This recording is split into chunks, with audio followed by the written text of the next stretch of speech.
all the multimedia that's going on now with all the Facebooks, the MySpaces, the Twitters, and all that stuff, are you active with that kind of stuff? Do you stay in touch with the fans via those veins? No, because I think those systems tend to reward negative voices.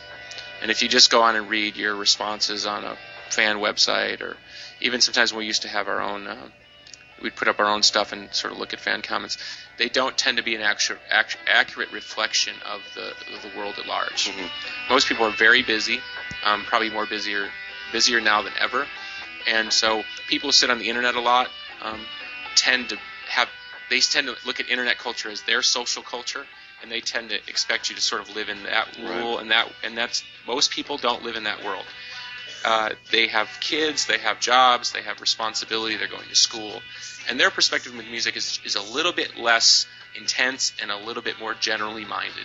Mm-hmm. And I don't think you can survive in the music business as long as I have if you think that the intense voices on the internet or the intense part of your fan base are actually a true reflection of who's actually out there listening.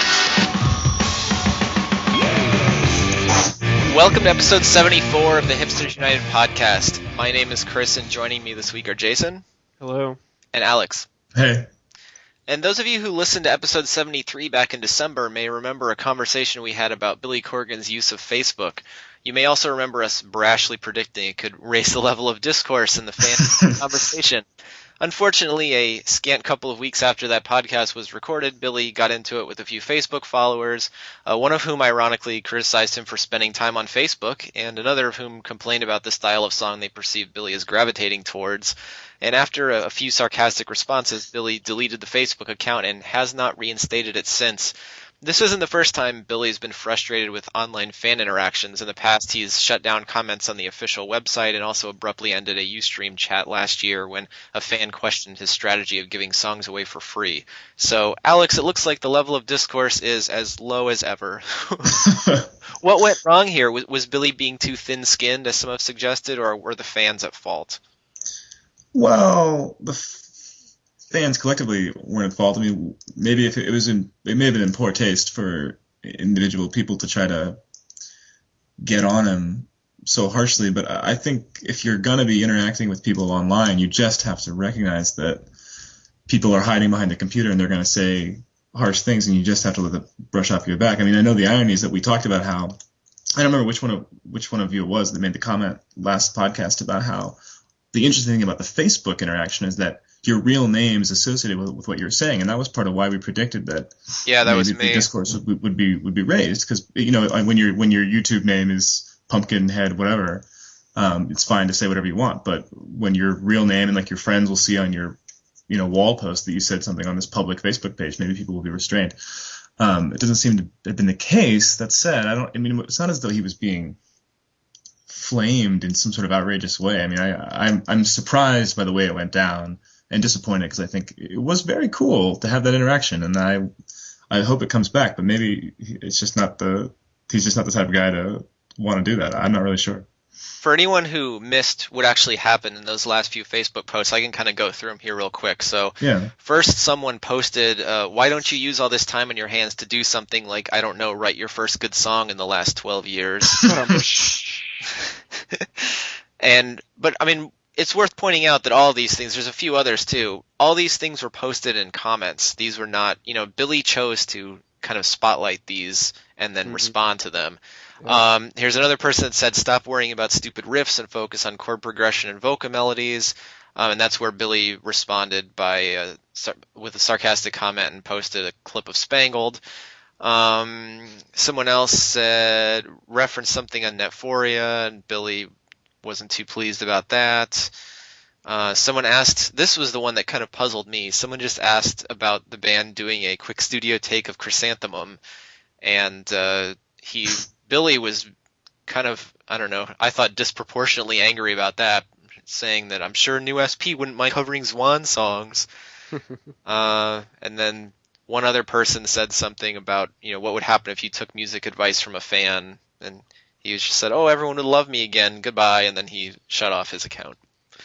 So that's kind of how it went down. It was, kind of like with the Ustream chat. It seemed like, for the most part, people were not being negative, but the few that were, Billy kind of latched on to them. And I mean, that's what's part of what's shocking, I think. The 20th anniversary tour. Yep. Same thing. Except that was in person. I mean, it's... Yeah. Yeah. Well, that's part of what's shocking about it is, I mean, when you would scroll through the comments on his page, the vast majority of it was people just gushing about him. And I would think that, if you read a negative, snarky comment that makes you upset, the normal thing to do would just be scroll further down and then focus on the comments that you like. I mean, it's like getting a paperback in college and the professor criticizes something you said, but then you just focus on the thing where they say, oh, that was a really great point. And you're like, yeah, and you feel good about yourself. I mean, I can kind of understand him wanting to respond to the person who was talking about the chord progression stuff with the link to Spangled. I mean, I could see him getting frustrated by someone kind of mischaracterizing what he's doing. Like, I could definitely see him getting frustrated about that. But some of this other stuff is just inane. Like, don't bother posting it. If the people don't even put enough thought into it to at least say something coherent, why spotlight it? Because chances are most of the people who are reading this never would have seen those comments if he didn't spotlight it. Chances are most of the people who are reading Billy's Facebook page are only reading it to see what Billy has to say and don't really care about what all the other people have to say. And the only way they're even going to see that stuff is if Billy posts it and then kind of responds to it and gives credence to what the people are saying. Yeah. I mean, it reminds me of a conversation that Jason and I had many months ago about the role of the artist in responding to fan criticism, or I guess criticism in general.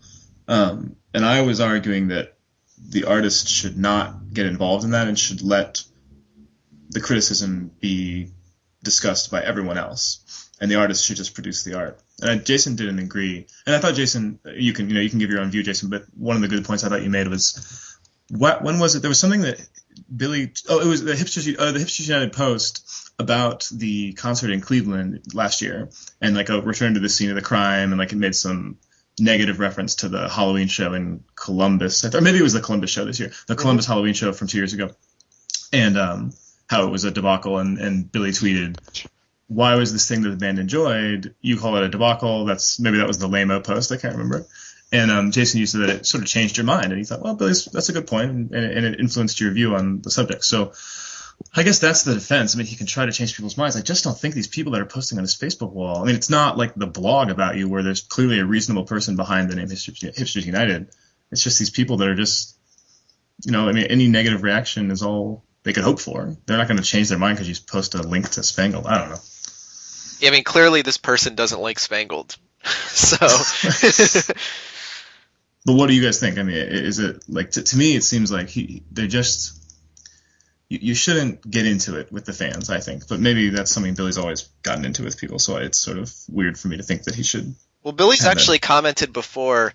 I forget in what venue, but he said something about why when I do something and the critics attack me, don't my fans stick up for me with the critics? Yeah. Which I think is. I guess it's really what he wants is for other people to stick up for him so that he doesn't have to, and I guess he doesn't really see that happening, although I think on Hipsters United we do a pretty good job of sticking up for him. I was just going to say, I think this is Exhibit A of the fans sticking up for him. Yeah. The Hipsters United. No. Look, I mean, as much as we'd like to pat ourselves on the back, I mean, you can't. Look, there's no being the fan of Billy Corgan that Billy Corgan is actually going to like and respect. I mean, he makes it impossible, right? Sure. If you're a diehard fan who cares too much, if you're a casual fan who likes Rat in a Cage and doesn't like his new songs, if you're, negative, if you're positive, I mean, Billy doesn't like you, flat out. He just doesn't like any fan. You can't. There's no way to solve his little Rubik's Cube or whatever and become the perfect fan for him. There's no such thing.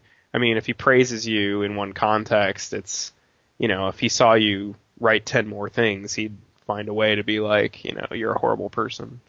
So you can't go into being a Smashing Pumpkins fan expecting positive personal feedback from Billy Corgan. Yeah, well, I don't think anyone does. And that obviously goes triple if for anyone who starts a blog about the band. I mean, the fact that we ever had even the implicit approval of them linking to us, that came as a surprise. But what didn't come as a surprise was that link came down. Oh, yeah. I mean, we talked about it immediately. As soon as the link went up, we're like, this is not going to last, and sure enough, Well, I thought it was interesting also that he still, I know this interview that I posted the clip of at the beginning of the podcast, it was from back in September, I guess, and just now was getting posted, but it really still seems like he doesn't really get online culture at all, which, kind of makes sense. It's not really his life. His life is he's a touring musician who spends most of his time, writing songs and doing that sort of thing, but he still seems to see the internet as a place where there's a few, like, unemployed losers in their mom's basement who sit around and, like, post all day. Mm-hmm. And which might have been closer to an accurate perception. Maybe wasn't there something? I don't know if it was 98 or 2000. I think he talked about how they went online to see what people were saying, and then they had to stop. They were like, it's not healthy to be looking at this kind of stuff. And it was like the diehards were just too obsessive and complaining about every little thing. And that's the kind of thing where, those people have a lot of time to be online talking about the Smashing Pumpkins. And I think he's right to try to avoid that. But I think maybe what you're driving at, Chris, is that on Facebook, it's just people. It's very easy to click like on the Smashing Pumpkins as things go up on your newsfeed, and then you make some comment. So it's a little different. It's a different demographic for sure, I think. And clearly Billy thought it was not fair when the person said that he was spending too much time on Facebook, and rightly so. We all know how long it takes to post something on Facebook. It doesn't really take that long, especially the things he was posting where it's like, hey, I'm going to tell you a little bit about Siva, and then he posts about it. That just doesn't take that long. I'm sure it's not taking time away from him doing something important that he should be doing. But it goes the other way, too. Like, the people posting comments are not just sitting all day. That's why Tiergarten is coming out so slowly, because they're all tweeting and Facebooking it. Yeah, somehow I don't think that's the case. Yeah, Sorry. And, what does it say that a guy who has now moved to I release my music almost exclusively via free downloads on our website, that guy is going to sit here and complain about internet culture? Right. Are you kidding? Get back on a major label, Like, do whatever it takes, record the Weezer songs and get yourself on FM and get yourself back on MTV or whatever, The fact is, most of the people who've heard Tiergarten are pretty well steeped in internet culture. I think that's true. Right.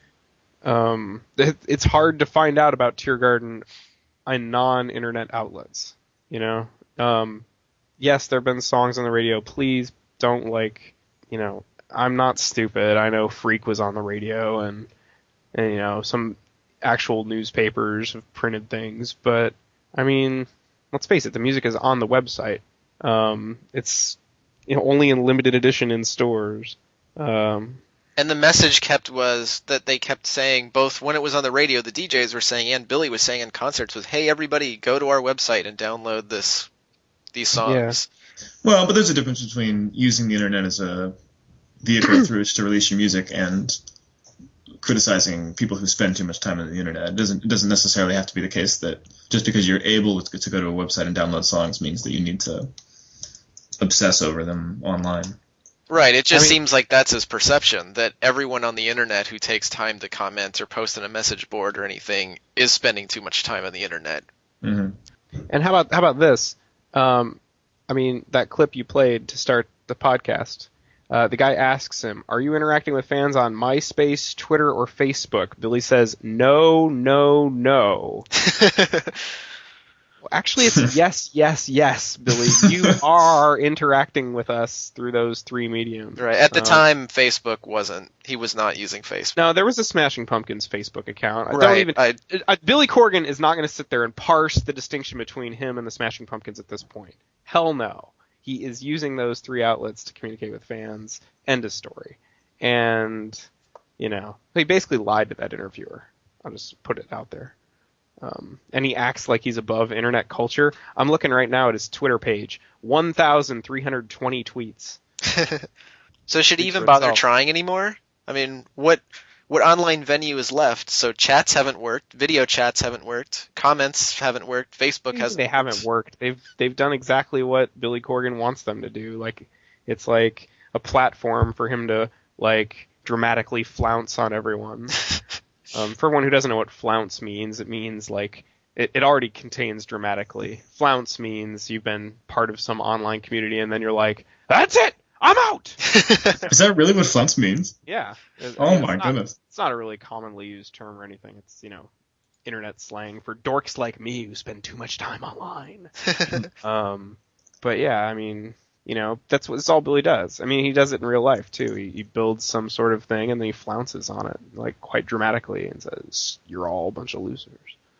I'll be really interested to see what happens when he has something else to release or say. I mean, it's really easy for him to delete the Facebook account now when there's no song coming out and there's nothing really to promote, and he's not really doing anything band related that he feels people need to know about.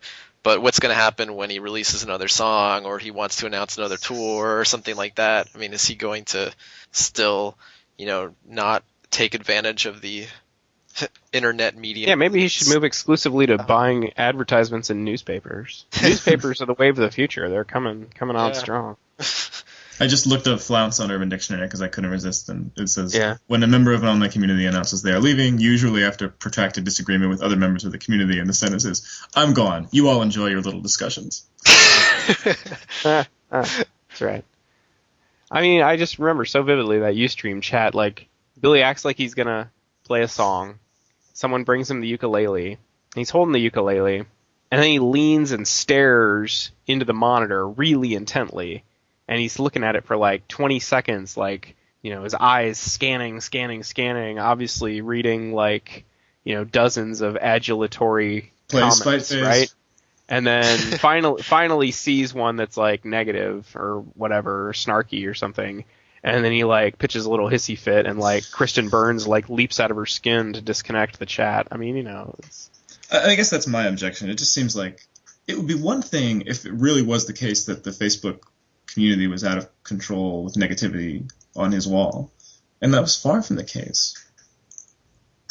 So but it's not even that he's against negativity. That's the thing. It's just like it depends what day it is if he wants to be against negativity or not. I mean, sometimes he talks about how he feeds off it, and there's passion and he doesn't want to play to the fans who like everything he does. Yeah. And other times it's like, I can't stand this negativity. I can't stand people telling me what to do. And then other times it's, but you can't go off and just do this art that's disconnected. You have to meet people halfway and make a difference in the world. I mean, you can't win. The guy just shifts to a different, like, refrain, He's got enough of them to where you can't win. There's no winning. It was kind of like when he was doing the sound checks in the summer, where the one I went to, everyone was so afraid of him canceling it early that like no one said anything, even when he addressed the crowd, the 12 of us or whatever, and like 20 of us, and asked us a question. Everyone just kind of like stood there silently, like, I don't want to be the person that gets this ended. Yeah. Yeah, and then at that point, that's when he senses that that's the dynamic, then he'll act reasonable, Like, right? Not reasonable. I don't mean to sound. I know I sound really negative on it, but I mean, I understand that he does this to sort of like prod the fan base. I mean, it's like an extended, the Billy Corgan performance art. It's like an extended part of the band or whatever, right? And I get that, and it's actually like interesting and useful and it makes people think, and I think that's, what art is about or whatever. So, I mean, I'm honestly don't feel like I'm trying to dump on the whole project. I feel like I'm more trying to describe it. Like, literally, if you think some fan interaction, like, he's going to reach this point where it's like, that's it, I have found the fans I want, and it's going to be like 6 of you in a chat box hanging out with him for the rest of time. You're crazy. Well, that's what he said in this interview, the kind of dialogue he wants to have with the fans is that, he wants to actually sit down with them and talk about not just how his music affects them, but just how their like life is and everything. And I don't know, I don't see that as really being true either. Maybe he does sometimes, but it's not reasonable. Well, I mean, I have had the good fortune to hang out, but I mean, like, be around him for a reasonably extended period of time, and he's nothing but he's great. I mean, internet communication often is kind of a cesspool. I mean, let's not deny that. Oh yeah.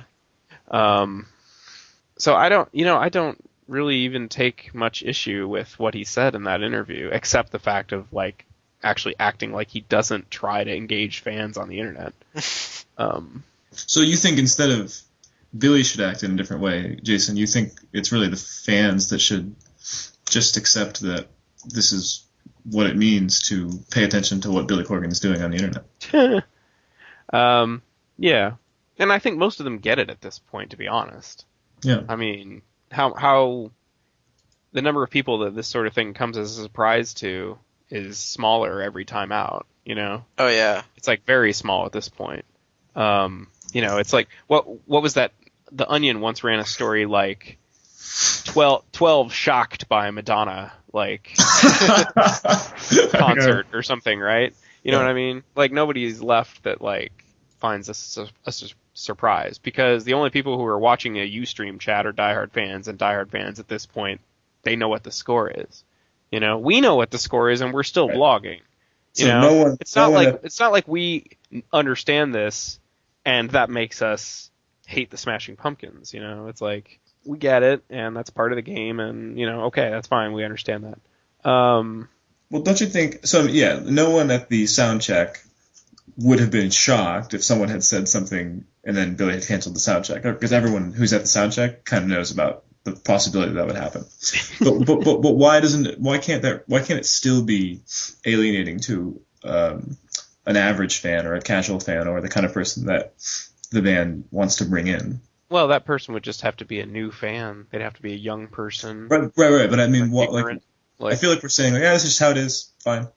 And just because everyone understands what's going on and is no longer shocked by it, that doesn't mean that it mightn't be better not to behave this way for the purpose of attracting new fans. Sure. Yeah. Undoubtedly. And I don't even think he's said recently something about how I have a great gift of, you know, attracting attention or something like that.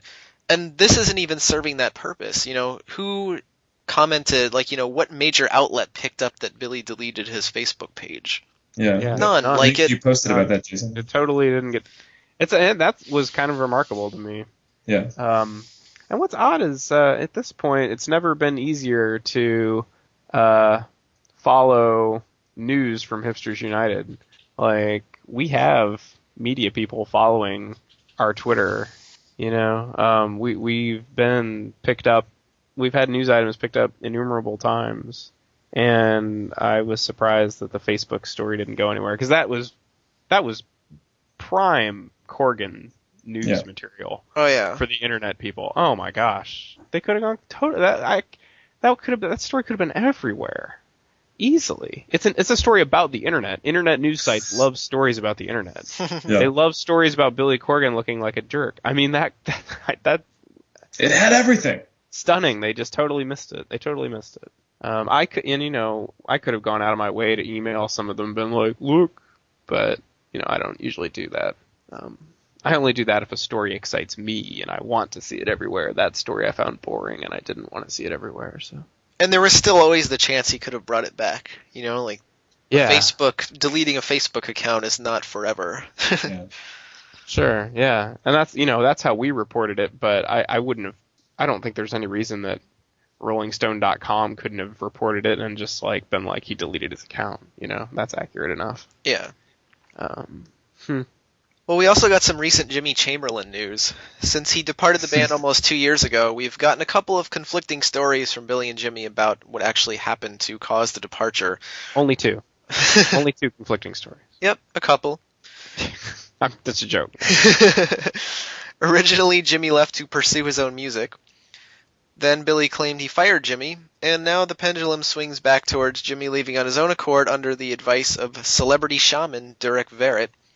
And according to Verrett's LinkedIn profile, yes, the quote-unquote shaman has a LinkedIn profile. He, quote, works in media as a lecturer and TV guest star and has been featured in major magazines worldwide for his work as a shaman to the general public, unquote. And according to Verrett's IMDb page, yes, the quote-unquote shaman is also on IMDb, he had bit parts in 2 movies and a short film, as well as appearing as himself on a TV special called Psychic Hollywood: The Search for Truth. But 2 guided meditations were posted up for sale this week on Bandcamp that feature Chamberlain's drumming beneath Durek's relaxation therapy and tribal chanting. So now, Jason, do you think this at all clarifies the split between Jimmy and Billy at all? I mean, it seems like this project is really something Jimmy could have done as a pumpkin and did not necessitate quitting the band. Oh, you mean his musical project with the... I don't think that has anything to do with it. And I hesitate to assign much weight to the shaman's advice in, Jimmy's decision. I mean, Jimmy does say, Durek was the one who took me aside and said, look, there's nothing to be afraid of, only good will come of this. But I don't know. I don't know how much I'd buy. I mean, it could have just been he had decided, and Durek was the one who told him, hey, don't worry about it. Your decision is a good one. That's right. That's kind of how Which is the best way to become a famous shaman, is to agree and tell people what they want to hear. So yeah, I agree with that. I agree with both of you. What is we're saying shaman in quotes for some reason? What's the thinking? He's kind of given himself this title, but Jason, I believe you did a little bit of research into shamanism. Do you want to outline that for us? No, I Googled it and I clicked on the Wikipedia entry. I don't think that's research at all. I put shaman in quotes because whatever. I mean, shaman. I didn't know if we were holding up as there are real shamans and there are quote unquote shamans. No. I'm not. There are quote unquote shamans.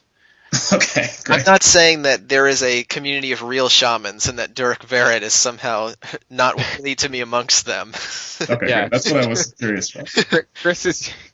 Chris, there are people who talk to spirits, right. Shamans. Right. And he is a shaman. All right. There we go. I won't dispute that at all. If you tell me the spirits are talking back to him, maybe I'll dispute that. But the one qualification we do know about is that he lived in a jungle, which I believe that dude on Man vs. Wild, Bear Grylls, I believe he's also lived in a jungle for a while. So whether that makes him a shaman, I don't know. But in the Wikipedia entry before the contents, so this is in the Wikipedia's little lead thing. Mm-hmm. There's the sentence, shamans, this is just part of what shamans do. Shamans may visit other worlds/dimensions to bring guidance to misguided souls and to ameliorate illnesses of the human soul caused by foreign elements. Oh. So. It's a good service to have, if you can afford it, I guess. I need that. Keep the foreign elements out. Yeah. So did you guys have a chance to listen to the 2 tracks? Let me get the names right here. It was Pinda and Prana. Because you could listen to them for free. They cost $10 if you like to download them, but you can listen to them for free on Bandcamp. $10 each. Right. Yeah. Are they long or something? Yes. Oh. Pinda is 19 minutes and 26 seconds, and Prana. Whoa! So we could be charging like $20 for these podcasts? Yeah, pretty much. The longer they are, the more we can charge too. It's yet another example of one of Billy's band members reining him in, preventing him from indulging his, unedited urges, right? Because once Jimmy is not around Jimmy starts doing 15-minute drum tracks with a guy talking over them, right? And I will say that I am not.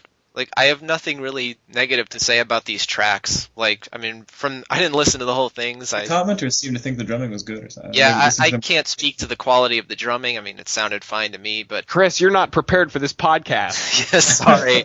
I did not listen to all 35 minutes of Pinda and Prana. From what I did listen to, it sounded like, basic psychologist relaxation stuff. There's nothing wrong with that. Is it kind of like Pure Moods?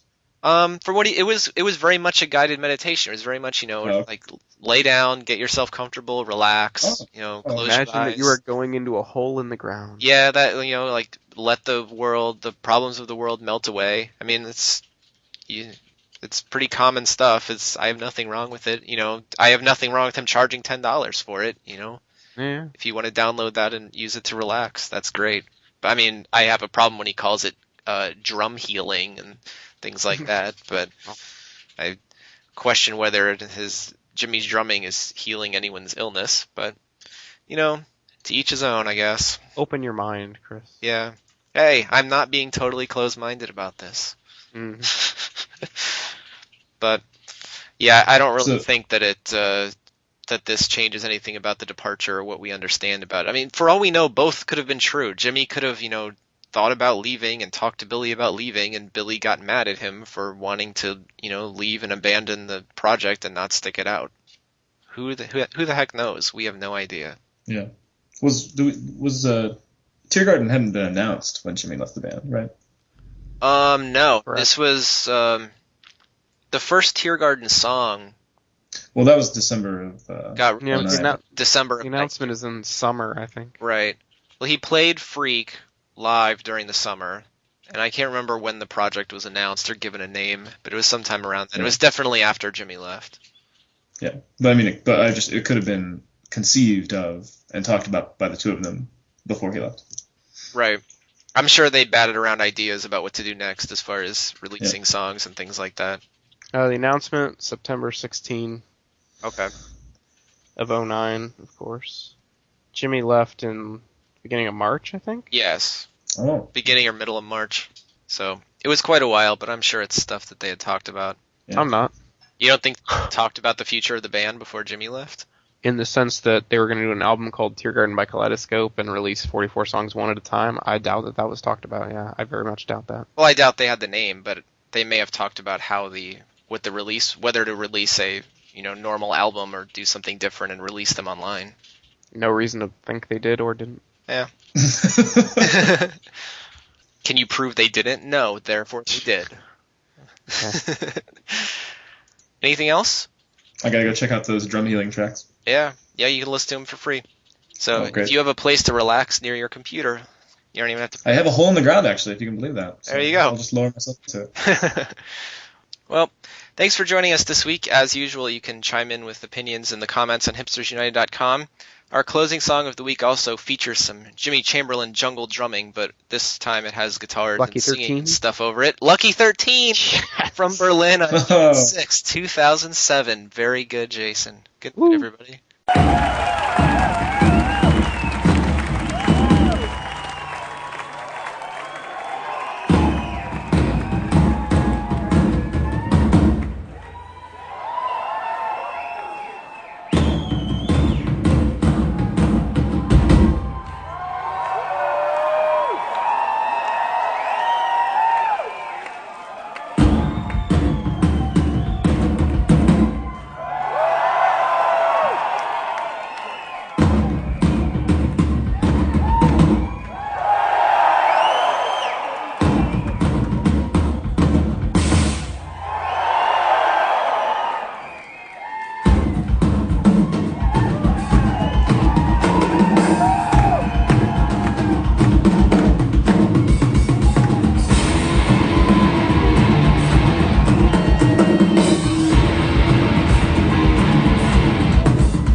Revolution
to die.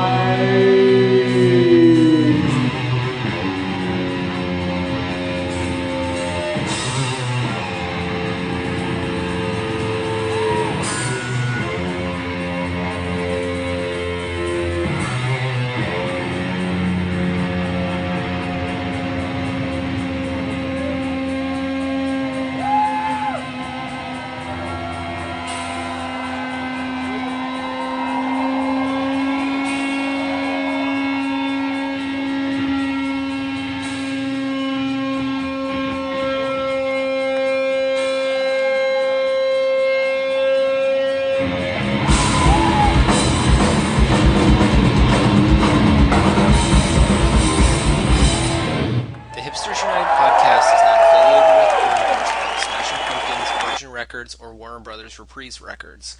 All opinions offered by panelists or guests of the Hipsters United podcast are their own and do not represent the opinions of the Smashing Pumpkins. All audio during the show is licensed for non-profit use per the terms and conditions on the Live Music Archive at archive.org. Intro music is from the Machina 2 album released for free download on the internet by the Smashing Pumpkins in September of 2000.